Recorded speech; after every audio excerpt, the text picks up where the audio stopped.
આજે આપણે બનાવીશું વરસાદમાં ખાવાની મજા આવે એવી ગરમા ગરમ લીલી મકાઈની કટલેસ. તો આજની કટલેસ બનવાની છે એકદમ ખાસ, કેમ કે તળતા સમયે બિલકુલ છૂટી નહીં પડે એવી ટિપ્સ અને ટ્રિક્સ સાથે બનાવીશું. સાથે કટલેસની મજાની વાત કહું તો એકવાર બનાવી 2 મહિના સુધી ફ્રીઝમાં સ્ટોર પણ કરી શકો છો. કટલેસમાં જરા પણ તેલ નહીં રહે, તળતા સમયે છૂટી નહીં પડે અને સ્વાદ એવો કે ખાશો તો ખાતા રહી જશો. તો hello friends, welcome back to foods of fitness. હું છું અંકિતા વણઝરા અને ચાલો રેસિપી શરૂ કરીએ. તો હવે સૌથી પહેલા એકદમ નવી ટિપ્સ અને ટ્રિક્સ સાથે ગરમા ગરમ લીલી મકાઈની કટલેસ તૈયાર કરવા મેં લીધી છે 2 મીડિયમ સાઇઝની લીલી મકાઈ. તો અહીંયા આપણે મકાઈને સારી રીતે છોલી લેવાની છે અને અહીંયા આપણે આખા મકાઈના દાણા નથી કાઢવાના. તો જો આ રીતનું પિલર હોય તો એ લઈ લેવાનું. એનાથી બહુ જ આસાનીથી મકાઈના દાણા આ રીતે અલગ થઈ જાય છે. અને જો આવું પિલર તમારી પાસે ન હોય તો ચાકુની મદદથી અડધા મકાઈના દાણા થઈ જાય એ રીતે મકાઈના દાણાને સારી રીતે તમારે કાપી લેવાના છે. બંને મકાઈના મેં સારી રીતે દાણા કાઢી લીધા છે. હવે કટલેસને સુપર હેલ્ધી, સુપર ટેસ્ટી તૈયાર કરવા અડધા કપ જેટલું બારીક ચોપ કરેલું ગાજર ઉમેરીએ. સાથે અડધા કપ જેટલું બારીક ચોપ કરેલું કેપ્સિકમ ઉમેરીએ. 1/4 કપ જેટલા લીલા ધાણા ઉમેરીએ.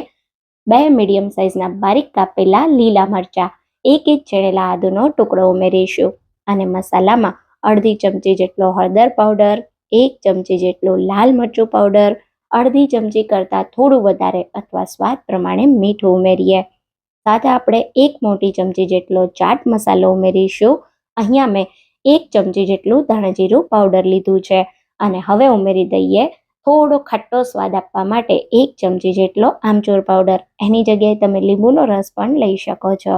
અડધી ચમચી જેટલો ગરમ મસાલો ઉમેરીએ અને બાઇન્ડિંગ માટે 4 મોટી ચમચી જેટલો ચણાનો લોટ ઉમેરીએ. સાથે કટલેસને એકદમ ક્રિસ્પી તૈયાર કરવા 2 ચમચી જેટલો ચોખાનો લોટ લીધો છે. તો અત્યારે બહુ વધારે આપણે લોટ નથી ઉમેરવાનો. પહેલાં બધી વસ્તુને આપણે મિક્સ કરી લઈએ, પછી જો જરૂર પડશે તો આપણે ફરી 2-3 ચમચી ચોખાનો લોટ ઉમેરીશું. તો અહીંયા તમે જો બધું મેં આ રીતે મિક્સ કર્યું. મિશ્રણ મને થોડું ઢીલું લાગે છે તો હું હજી આમાં 2 ચમચી ચોખાનો લોટ ઉમેરી દઈશ. તો આ રીતે આપણે સરસ ચોખાનો લોટ ઉમેરી મિક્સ કરી આવું બાઇન્ડિંગ આવે એવું મિશ્રણ કટલેસ બનાવવા તૈયાર કરવાનું છે.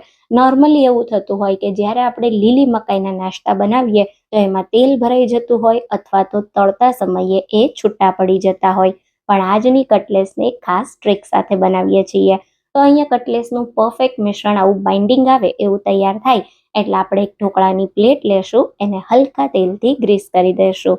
અને હવે શું કરીશું, જે આપણે કટલેસનું મિક્સર તૈયાર કર્યું છે એમાંથી મીડિયમ સાઇઝની કટલેસ બનાવી લેશું. તો હાથ પર થોડું તેલ લગાવી દઈએ અને આ રીતે આપણે ટિક્કી જેવો શેપ બનાવવો હોય તો એવો બનાવવાનો, અથવા તો જો તમારી પાસે આ રીતનું કટલેસ વાળવાનું મોલ્ડ હોય તો એનો યુઝ કરી અને બધી કટલેસને તમે એક સરખી તૈયાર કરી શકો છો. તો મેં અત્યારે અહીંયા કટલેસનું મોલ્ડ લીધું છે. તો મોલ્ડની અંદર આ રીતે આપણે મિશ્રણને ભરી દઈશું અને આ રીતે બધી જ કટલેસને એક સરખી તૈયાર કરીશું. અહીંયા તમે ગમે તે શેપની આ કટલેસને બનાવી શકો છો. તો હું આ રીતે એક કરી અને બધી જ કટલેસને વાળી લઈશ. અહીંયા આપણે એક વાતનું ખાસ ધ્યાન રાખવાનું છે, કટલેસનું મિશ્રણ તમે તૈયાર કરો પછી તરત જ એને વાળી લેવાની છે, કેમ કે આપણે ભરપૂર માત્રામાં શાકભાજી ઉમેર્યા છે. તો મિશ્રણ ઢીલું ના થઈ જાય એ પહેલાં જ તમારે બધી કટલેસ વાળીને તૈયાર કરી લેવાની. તો અહીંયા તમે જો એક કરી અને મેં બધી જ કટલેસ બનાવી લીધી છે. હવે આ કટલેસ જરા પણ છૂટી ના પડે અને એકદમ ક્રિસ્પી બને એના માટે શું કરીશું, આપણે જે કટલેસ વાળીને તૈયાર કરીને એ 14 નંગ જેટલી બની છે. તો એને આપણે સ્ટીમરમાં રાખી દઈશું અને 5 મિનિટ માટે હાઈ ફ્લેમ પર સ્ટીમ કરી લેશું. તો હવે અહીંયા 5 થી 7 મિનિટ પછી તમે જો આપણી કટલેસ એકદમ પરફેક્ટ સ્ટીમ થઈ ગઈ છે.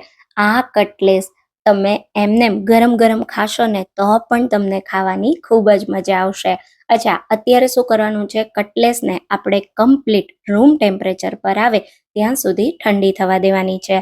લગભગ 10 થી 15 મિનિટ માટે કટલેસને તમે ઠંડી થવા દો અને પછી તમને કટલેસને અનમોલ્ડ કરી બતાવું તો તમે જો એકદમ આસાનીથી અનમોલ્ડ થાય છે અને કેટલી પરફેક્ટ બની છે. તો કમ્પ્લીટ કટલેસ ઠંડી થાય એટલે આ રીતે તમે એને અનમોલ્ડ કરી કોઈ પણ એરટાઇટ કન્ટેનરમાં ભરી ફ્રીઝરમાં 2 મહિના સુધી સ્ટોર કરી શકો છો. જ્યારે પણ બાળકોને લંચ બોક્સમાં આપવી હોય કે ગરમા ગરમ ખાવી હોય ત્યારે તમે એને શેલો ફ્રાય, ડીપ ફ્રાય કે એર ફ્રાય કરી શકો છો. અત્યારે આપણે આ કટલેસને શેલો ફ્રાય કરી રહ્યા છીએ. તો એક પેનમાં મેં 4-5 ટેબલ સ્પૂન તેલ ગરમ કરી લીધું છે.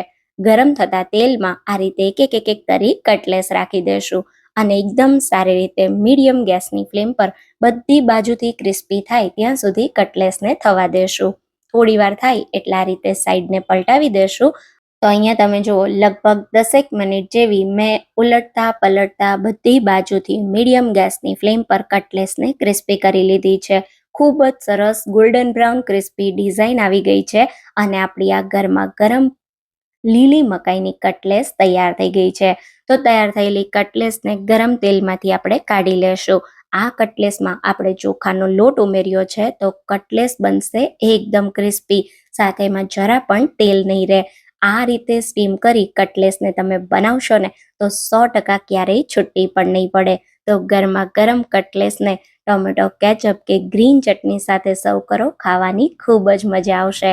તૈયાર થયેલી કટલેસ તમે જો જોરદાર ક્રિસ્પી બની છે અને સ્વાદ એવો કે ખાતા પેટ ભરાશે પણ મન નહીં ભરાય. તો આ વરસાદની સિઝનમાં એકવાર લીલી મકાઈની ગરમા ગરમ ક્રિસ્પી અને ટેસ્ટી આ કટલેસ જરૂરથી ટ્રાય કરજો. આજની રેસિપી ગમી હોય તો વિડીયોને લાઈક કરજો અને વધારેમાં વધારે શેર કરજો. તો ફરી મળીશું એક નવા વિડીયો સાથે. ત્યાં સુધી થેન્ક યુ ફોર વોચિંગ.